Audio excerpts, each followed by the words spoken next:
Super Bowl weekend also is a big time for the Ultimate Fighting Championship as they put on one of their biggest shows of the year. Generally speaking, they at least like to highlight a superstar, and that's what they are doing here with Israel Adesanya taking on Robert Whittaker for the middleweight championship of the world. I'm not going to run through the entire card on this one because we have Super Bowl preview.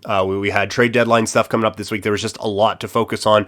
Quickly, you have Alex Perez and Matt Schnell is canceled for the fourth time. Perez doesn't make weight. Schnell isn't having that. He doesn't care. He's going to get his show money, and he's going to get out of Houston, Texas with at least a little bit of cash. So he is out. That means this fight is off. Always frustrating when you have someone miss weight in such a way. Also, you have William Knight miss weight by 12 pounds for his match, for his fight against Maxime Grishin. So that moves from a light heavyweight fight now up to a heavyweight contest, and Knight has been fined, I believe it's 40% of his purse. We have talked about weight cutting issues in the past. I am extremely frustrated by things like this, and it's just to me it's unprofessional. That this is part of your job, and G and I have gone back and forth. I understand it sucks, and it's a very difficult part of fighting. Also, potentially a touch unnecessary. If it is going to be so difficult for you to make that weight, move up a weight class. Fight at heavyweight. You got abs, you're almost locked into a top 15 spot in heavyweight. You have a job to do, and part of that job is to make weight. There is a contract for a reason. There are weight classes for a reason. To miss by this much is just straight up disrespectful and remarkably unprofessional. And if William Knight loses this fight, I have no problem if the UFC wants to cut him. A couple of names that you'll recognize on the prelims. You have Roxanne Modafferi taking on Casey O'Neill in the women's flyweight division, and Andrei Arlovsky is back in the heavyweight division as he is taking on Jared Vanderaa. So couple of fights to look at there. Not the deepest card, admittedly. There's a couple of fights on here I'm excited about, but this isn't oh my god, this is so stacked. There's some intriguing fights on here. We'll run through the main card here. Bobby Green taking on Nasrat Hakarast in the lightweight division. You have Green, 35 years old, standing at 5'10", born in San Bernardino, California, training at Pinnacle MMA. Walks to the octagon with a 28-12-1 record, with 18 of those wins being finished, including his last one at UFC 268, a victory over Ragin Al Iaquinta. That ends a 2-fight losing streak for Green, which was after a 3-fight winning streak for Green. It was also the first time that a Bobby Green fight didn't go to the judges since 2016 when he was knocked out by Dustin Poirier, and his first knockout win since 2013 against James Krause. That was UFC Fight for the Troops 3. That's how long ago it was. But Bobby Green is staying active. He is 4-2 during the pandemic. This is a guy who has been extremely busy in getting some fights, and we've seen a resurgence for him. Like we said, 4-2 in his time during this pandemic. He's been a pro since 2008. It brings his record to 9-7-1 in the Ultimate Fighting Championship after a 4-1 run in Strikeforce. He is taking on Hakarast, 26 years old, born in Hamburg, Germany, training out of TriStar, 13-4, 9 wins by knockout. He has been stopped in 2 of his 4 losses. He lost a unanimous decision to Dan Hooker back at UFC 266, which ended a 2-fight winning streak for him. The last 3 times he has fought, the judges have been required, and he is 5-2 in the octagon. I am intrigued by Hakarast as a as a prospect, I guess. I still think there is some growth to be had, and that's why I think this is an interesting matchup, because Bobby Green, while I'm not necessarily buying that this is a massive renaissance for him and he is on his way to a lightweight championship match, that this is at least a difficult fight for Hakarast, and I think it's going to be a good litmus test to see where does this potentially promising contender fit in at 155 pounds. I like Hakarast to pick up a win in this fight. He, like I said before, he is a prospect that intrigues me. I don't know if we're ever going to see him with a championship belt around his waist. We're certainly going to see numbers by his name. Dan Hooker is not an easy fight, But I think Hakarast is able to get the job done here. I think he wins it by decision. Also, always intrigued by these guys. Pro since 2012. He lost his pro debut and then won 8 in a row before losing his UFC debut. And he's gone 5-1 since that point. In the bantamweight division, Phillips takes on Marcelo Rojo. 26 years old is Phillips. He is 5'8", training at MMA Lab, born in Torrance, California. 9-2 as a professional with 5 wins coming by knockout, another by submission. He has not been stopped in either of his losses. His last loss coming in his last fight, July of 2021 on ESPN, a majority decision loss to Ralian Paiva.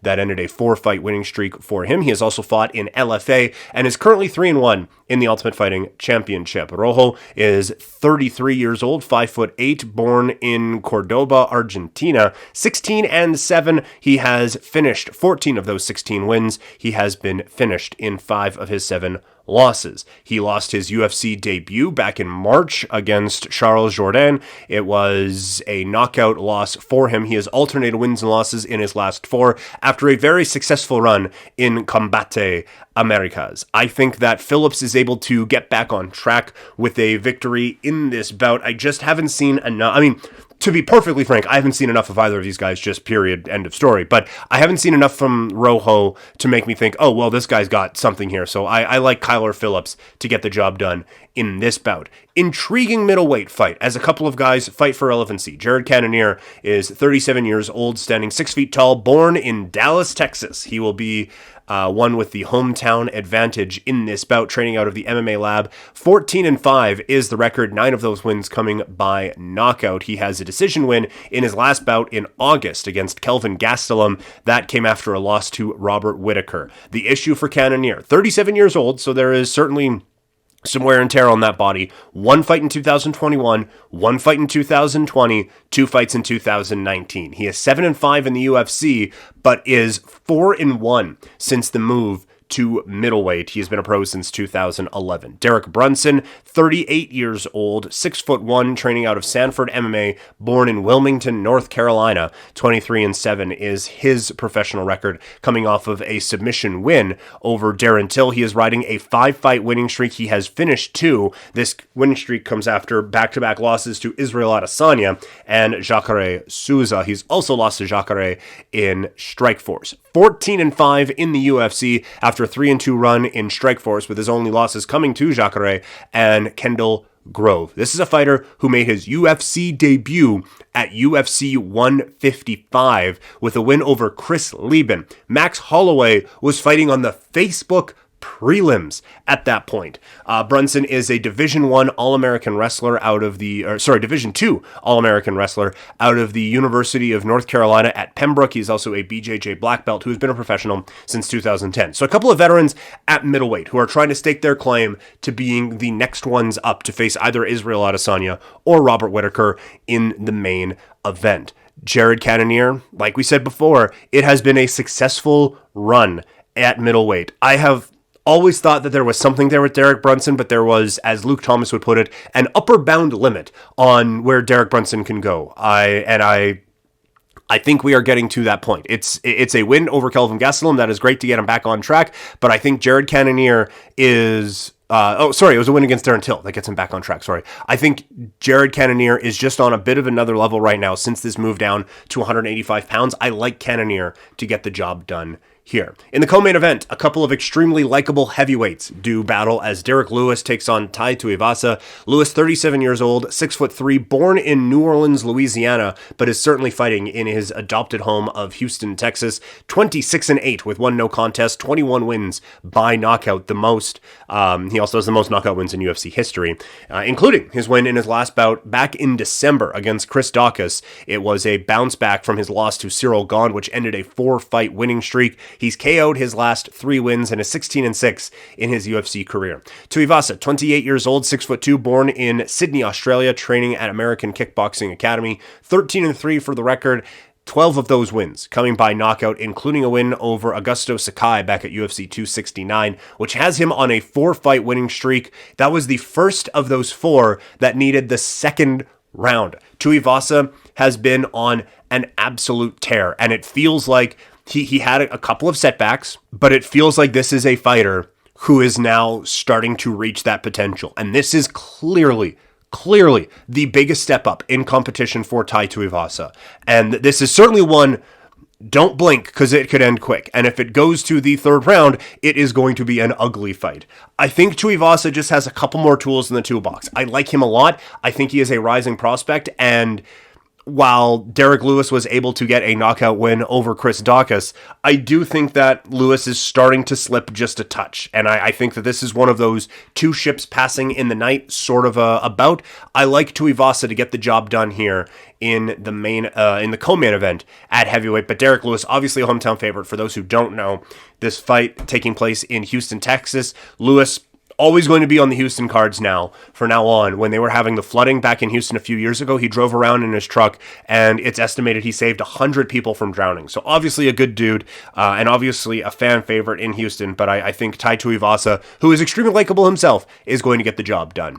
And then in the main event of the evening, the middleweight championship is on the line as Israel Adesanya defends against Robert Whittaker. Adesanya, 32 years old, standing at 6'4", born in Nigeria, residing in New Zealand.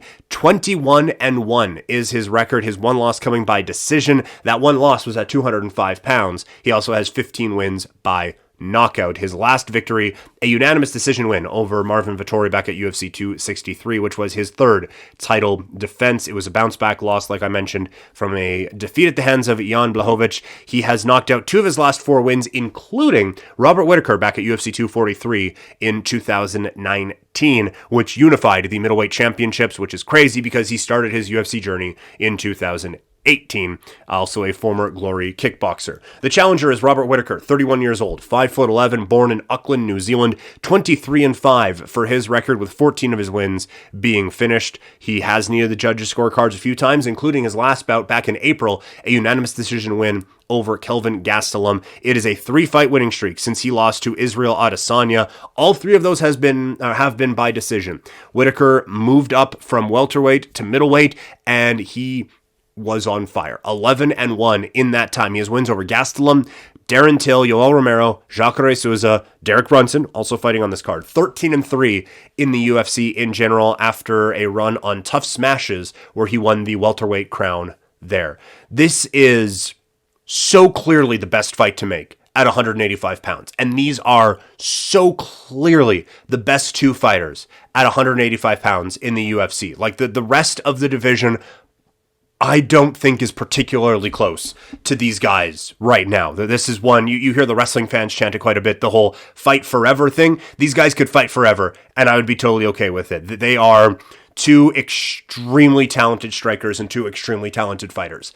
The issue for Robert Whittaker is, while I say these are two of the best, Israel Adesanya, I think, is clearly the best. It is just another world striking with Israel Adesanya. And we saw in his fight against Jan Blachowicz, there is at least a bit of a way that you could be able to beat Israel Adesanya, but you kind of have to be 20 pounds heavier to be able to do it. Marvin Vettori had that game plan, and he got pieced apart. There is no one who moves like Adesanya. There is no one who strikes like Adesanya. There is a flow to him that no one else can match. And Robert Whittaker has the power to shut those lights off very, very quickly. Now, 3 decisions in his last 3 fights since that loss to Israel Adesanya. Does that mean he's pulled back a little bit? Does that mean, I'm not saying he's taking a little bit off, but we saw in the loss to Israel Adesanya, there was a lot of pushing forward. There was a lot of really going for it. And there was a lot of pressure on Whittaker in that fight. While he's born in Auckland, New Zealand, he is also someone who has Australian heritage, and that was a very big fight for him. It was in Australia. He has the hometown fans behind him. I think there was a lot of pressure on him, and that's why you saw a bit more of a reckless game plan. And if you're going to be reckless against Israel Adesanya, you're going to be looking up at the lights very, very quickly. I think Whittaker is an amazing fighter, and if Israel Adesanya either didn't exist or moved up to 205 pounds, Robert Whittaker would be looked at as one of the best 185-pound fighters of all time. And he still should. Like, that still should be an area that he is allowed to reside in, and a table that he should be allowed to sit at. The problem is he is facing maybe the second best middleweight of all time, and an argument could be made for the first. Anderson Silva's run of dominance was just like nothing we had ever seen before. And I will say since. I still hold Anderson Silva in that GOAT category at middleweight, but Israel Adesanya is getting up there. I think the crispness is too much. I think the fluidity is too much. The technique is a bit too much. And Whittaker, if he has a bit more of a composed game plan, that's fine. But to me, it's just a matter of, do you want to get picked apart at distance or do you want to get clipped while you're charging in? Either way, I think Israel Adesanya gets the win. And I don't want this to sound like any type of a commentary on the fighting skills of Robert Whittaker, because I think he is incredibly talented. This is just another animal. I am so looking forward to this fight coming up on Saturday. I think these are two fighters who, I said it to my wife this morning when we were watching the Countdown show, these are two fighters who just make you fall in love with fighting all over again. The power they have, the brilliance they have, the technique that they have, it's all masterful. And so I have immense respect for both fighters who are stepping into this octagon. I just think Israel Adesanya is able to get the job done. So I like Izzy to win, and I think that there is a finish involved in this one as well. But it's gonna be an awesome weekend, man. We got the Olympics are going on. The Waste Management Open is always such a fun golf event because everyone is bombed out of their mind, and you have major fight night card coming up on Saturday. You have a Super Bowl that I'm not predicting is going to be the closest of Super Bowls, but you got a great halftime show with it. We just had the NBA trade deadline. Shit's going down in the NHL now. It's a very fun time to be a sports fan. Looking forward to breaking it all down with you all next week.